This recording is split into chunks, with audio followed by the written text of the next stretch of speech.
नमस्कार, मैं हूं आपके साथ अंकिता पाल। बुलेटिन की शुरुआत करते हैं। सीएम रेखा गुप्ता ने दिल्ली की जनता से अपील की है कि दिल्ली सुंदर बने, बेहतर बने, इसके लिए सबको प्रयास करना होगा। मेट्रो पिलर, फुटओवर ब्रिज पर पोस्टर लगाए जाते हैं और कुछ भी लिखा जाता है उसको ना लिखा जाए।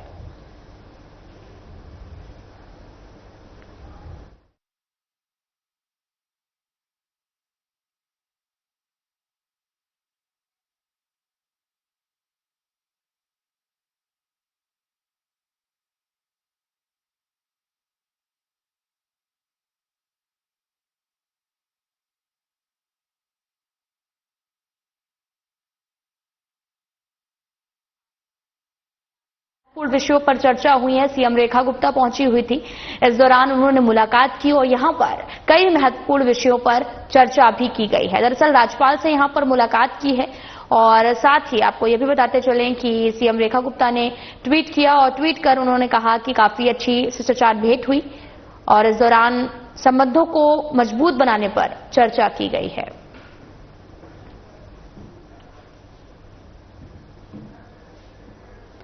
आपको बताते चलें कि महत्वपूर्ण विषयों पर आज चर्चा की गई, जहां पर सीएम रेखा गुप्ता ने ट्वीट किया और ट्वीट कर कहा कि कई महत्वपूर्ण बिंदुओं पर आज चर्चा हुई और साथ ही उन्होंने तमाम तरह की घोषणाएं भी की हैं। आपको बताते चलें कि 1 अप्रैल को ओडिशा डे है, जिसको लेकर उन्होंने कहा कि अब हर डे जो है वो मनाए जाएंगे। और साथ ही आपको बताते चलें कि राज्यपाल से शिष्टाचार भेंट की। सीएम रेखा गुप्ता ने ओडिशा के राज्यपाल हरि बाबू से मुलाकात की है और इस दौरान उन्होंने अपने ट्वीट किया और अपने बयान के दौरान उन्होंने कहा कि राज्यपाल हरि बाबू से शिष्टाचार भेंट कर विकास, सुशासन, पारस्परिक सहयोग जैसे महत्वपूर्ण विषयों पर विस्तृत चर्चा हुई है। यह संवाद ओडिशा और दिल्ली के बीच संबंधों को मजबूत बनाने की दिशा में एक महत्वपूर्ण कदम है।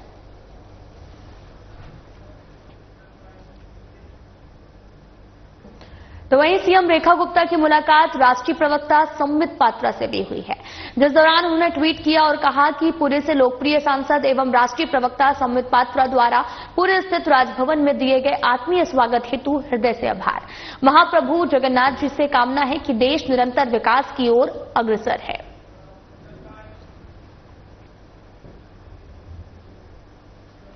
तो वहीं कैलाश विजयवर्गीय ने कहा कि आज पुरी धाम में महाप्रभु श्री जगन्नाथ जी के दिव्य दर्शन का परम सौभाग्य प्राप्त हुआ है। प्रभु से प्रार्थना है कि उनका आशीर्वाद सभी पर बना रहे, देश अद्वितीय समृद्धि और विकास के पद पर आगे बढ़ता रहे।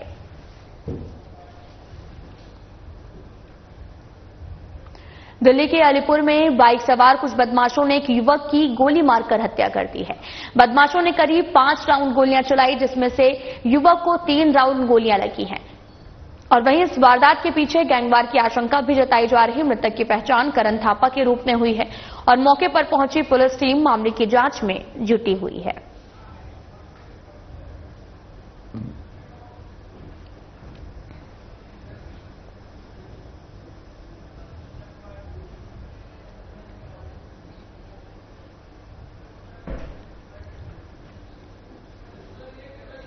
तो वहीं शुक्रवार को दिल्ली विधानसभा की कार्रवाई का दूसरा दिन रहा, जिसमें सदन की कार्रवाई काफी और इस दौरान आपको यह भी बताते चलें कि यहां पर गहमागहमी भी सदन में देखने को मिली और आज दूसरे दिन भी सदन में काफी ज्यादा हंगामेदार सदन रहा है। तो सीधा आपको लिए चलते हैं।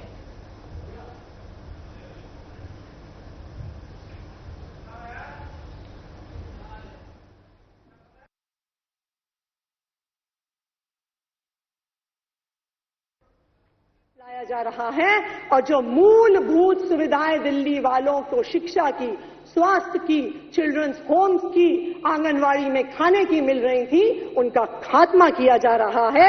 ये है भारतीय जनता पार्टी का बजट। धन्यवाद।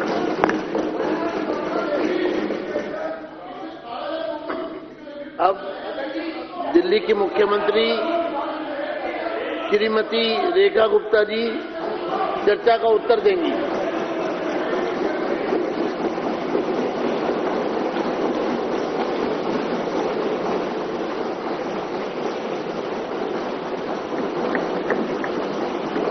धन्यवाद अध्यक्ष जी। बजट की इस 2 दिन की चर्चा में पक्ष और विपक्ष के सभी साथियों ने जिन्होंने भी पार्टिसिपेट किया, बहुत सारी बातें कही, पर मुझे तकलीफ है कि विपक्ष के साथियों ने कोई अच्छे सुझाव नहीं दिए। कुछ अच्छे सुझाव देते तो शायद हम उसमें शामिल करते। थोड़ा थोड़ा जवाब देना चाहूंगी। हमारे भाई संजीव जी ने, वीरेंद्र जी ने और विशेष रवि जी चले गए। नेता विपक्ष का भाषण था, सुन के जाते तो और अच्छा लगता। चले गए। इन्होंने कहा कि जी पानी पी पी के हमें कोसा गया। मैं थोड़ा सा 2 लाइनों में जवाब दे दूं, उसके बाद अपनी बात को शुरू करूंगी कि बहुत खफा है ये कि लहजा बदल गया मेरा। बहुत खफा है ये कि लहजा बदल गया मेरा, उन्हीं के लफ्जों में, उन्हीं के लहजे में जब उनसे बात की मैंने।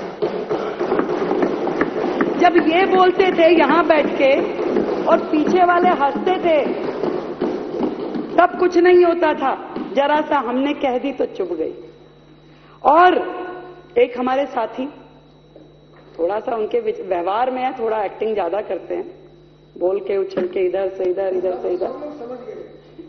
नहीं, पता नहीं मुझे। उनके लिए भी कुछ कहना चाहूंगी अध्यक्ष जी। कभी दिन बदल जाते हैं, कभी जज्बात बदल जाते हैं, कभी दिन बदल जाते हैं, कभी जज्बात बदल जाते हैं। जीवन की राहों में जाने कितने रंग बदल जाते हैं, ऐसे ऐसे लोग भी होते हैं। पर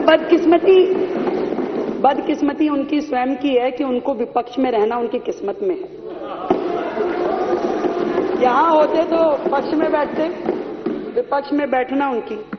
और हमारी बहन आतिशी जी दिख नहीं रही,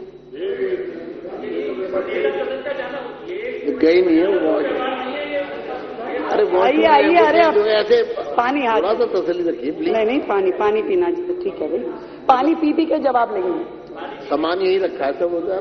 इनके लिए मैं कहना चाहूंगी कि दिल्ली का इतना बड़ा बजट आया, उसमें से कमियां निकालने में इन्होंने कोई कसर नहीं छोड़ी। इनके लिए कह सकती हूं कि स्वाभिमान अपना तबाह मत करना, स्वाभिमान अपना तबाह मत करना, भीख मांग के निर्वाह मत करना, केवल अपना गुलदस्ता सजाने को पूरा गुलिस्ता तबाह मत करना। कि केवल कुछ कहना है ट्विटर में, मीडिया पे, उसके लिए काहे को दिल्ली को बर्बाद करना है भाई। दिल्ली अपनी है, आपका और हमारा सबका दायित्व है दिल्ली को विकसित दिल्ली में परिवर्तित करना। गोपाल राय जी ने तो कहा कि भी जहां तक हमने छोड़ा उसको आगे बढ़ाओ। अब बढ़ाने के लिए आपको अपनी विधानसभा भी करनी होगी और बाकियों को भी करनी होगी। तो अगर अच्छा बजट आया है, बड़ा बजट आया है, तो इसमें परेशान क्यों है? खुश होना चाहिए। और फिर तो सच्चाई तो दिख ही जाएगी ना। आप ही ने तो कहा 2 महीने में, 6 महीने में सब कुछ दिख जाएगा, स्पष्ट दिख जाएगा कि 1 लाख करोड़ कहां से आया, कैसे आया। पर बता देती हूं, फिर भी क्या है, सदन में हम सारे एक ही परिवार के लोग हैं, सबका एक ही ध्येय है कि दिल्ली को आगे बढ़ाना है। आएगा 1 लाख करोड़। और आपको बताइए, हो सकता है कि केंद्र की सहायता की जरूरत ही ना पड़े, क्योंकि जितनी लीकेजेस पिछली सरकार ने इस सिस्टम में की थी, वो लीकेजेस भी बंद हो जाएगी तो दिल्ली का पूरा काम हो जाएगा। जितनी लीकेजेस इन लोगों ने कर रखी थी, सारी की सारी पाइपलाइन,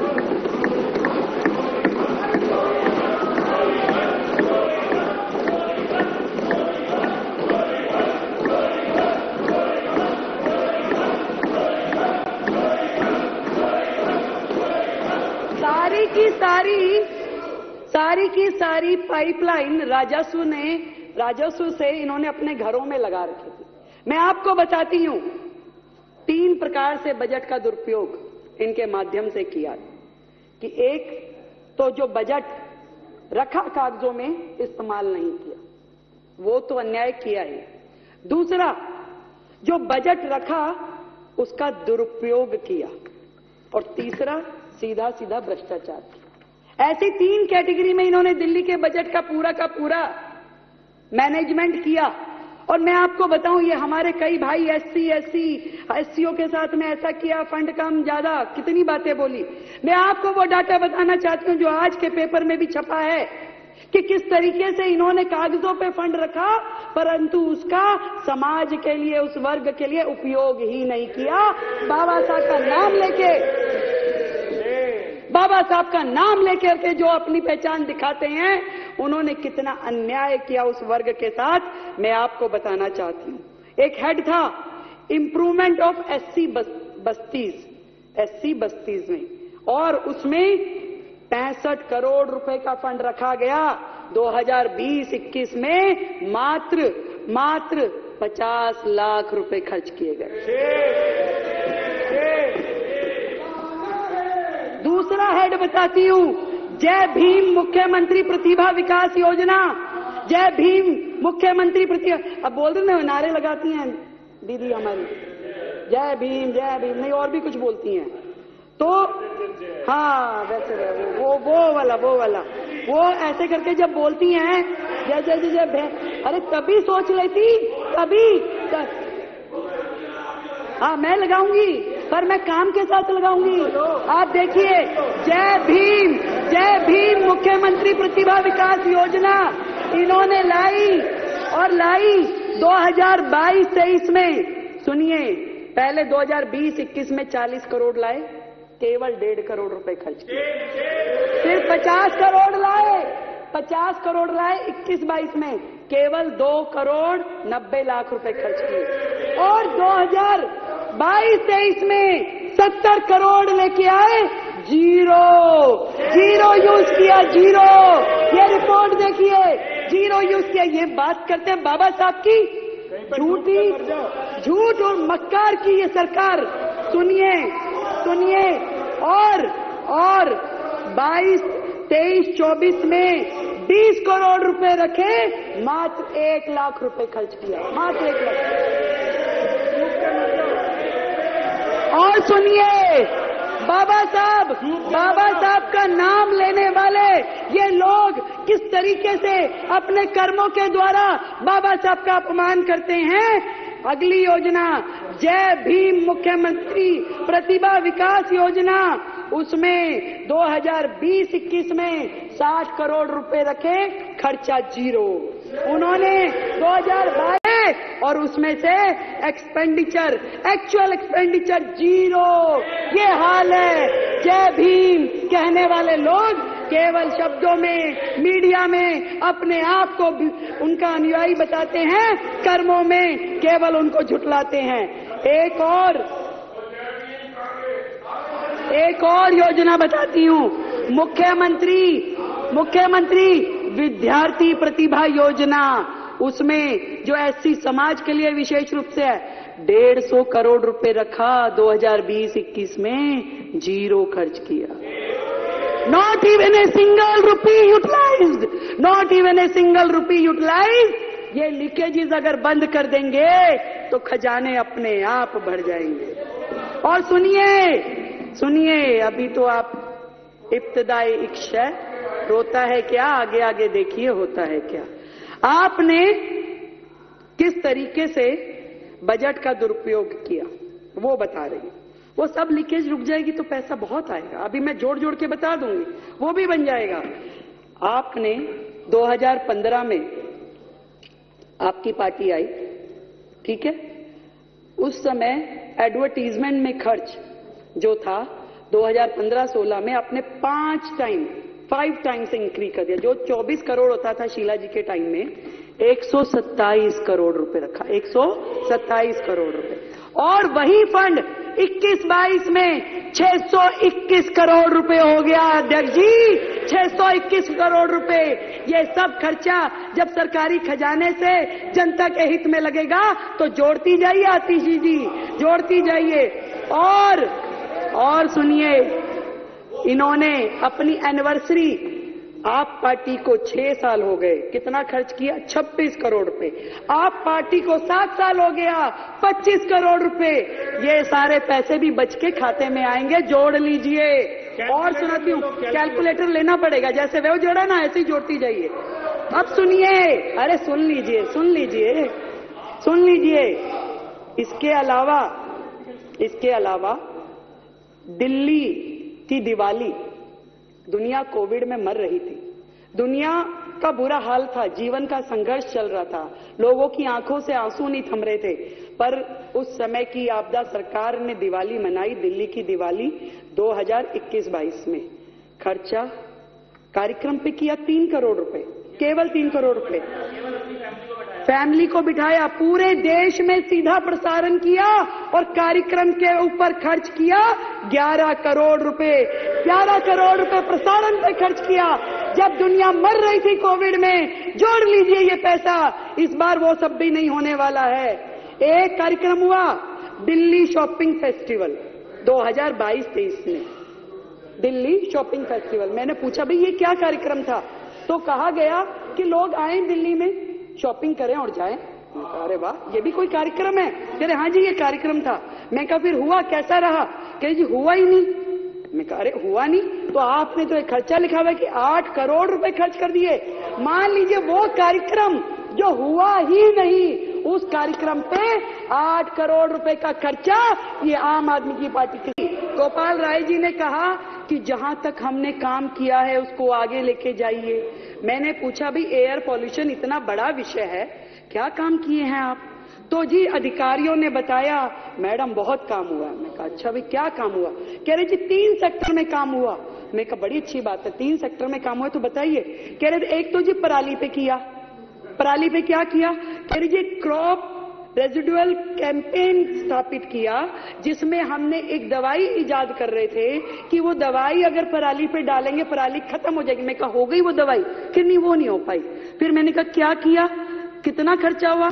कह रहे जी खर्चा तो उसमें 77 लाख ही हुआ, ज्यादा नहीं हुआ, पर ना जी उसमें एडवर्टीजमेंट के 24 करोड़ रुपए लग गए। मतलब एक योजना जो धरातल पे आई नहीं, जिसका आपने इतना गुणगान कर दिया, 24 करोड़ रुपए खर्च दिए कि दवाई बनाएंगे, फसारे देंगे, पड़ोसी राज्यों को देंगे, पराली खत्म हो जाएगी। हुआ कुछ नहीं। और ये 25 करोड़ रुपए भी जोड़ लीजिए खाते में। फिर मैंने पूछा एयर पोल्यूशन में और क्या किया? कह रहे जी स्मोक टावर लगवाए। मैं कहा कितने? कह रहे 1। अच्छा भैया 1 लगा, कहां लगा? कह रहे वो कनॉट प्लेस में लगा था। मैं कहा कितना खर्चा हुआ? कह रहे जी खर्चा उसमें 22 करोड़ रुपए हुआ। ठीक है, अरे सुनिए ना, हम भी तो कुछ बोल रहे हैं। तो 22 करोड़ रुपए हुआ। मैं कहा एडवर्टीजमेंट में, क्योंकि हर एक में बंधा हुआ है ना एडवर्टीजमेंट, तो गैलर के जैसे चल रहा है यहाँ। कह रहे जी 6 करोड़ रुपए। तो मैं कहा जी चल रहा है, वो काम कर रहा है? नहीं नहीं वो तो 1 साल में ही बंद हो गया था। तो यानी कि 22 जमा 6 ये 28 करोड़ भी जोड़ लीजिए, जो कि आपकी सरकार ने केवल। फिलहाल बुलेटिन में इतना ही। जाते जाते एक नजर डालते हैं हेडलाइंस पर। ओडिशा के राज्यपाल हरि बाबू से मिली सीएम रेखा गुप्ता। सीएम ने शिष्टाचार की भेंट। दिल्ली और ओडिशा के संबंधों के बीच में मजबूत बनाने पर चर्चा। सीएम रेखा ने राष्ट्रीय प्रवक्ता संबित पात्रा से की मुलाकात। सीएम ने राजभवन में दिए गए आत्मीय स्वागत हेतु आभार किया व्यक्त। कहा महाप्रभु जगन्नाथ की कामना में देश के विकास की प्रार्थना की।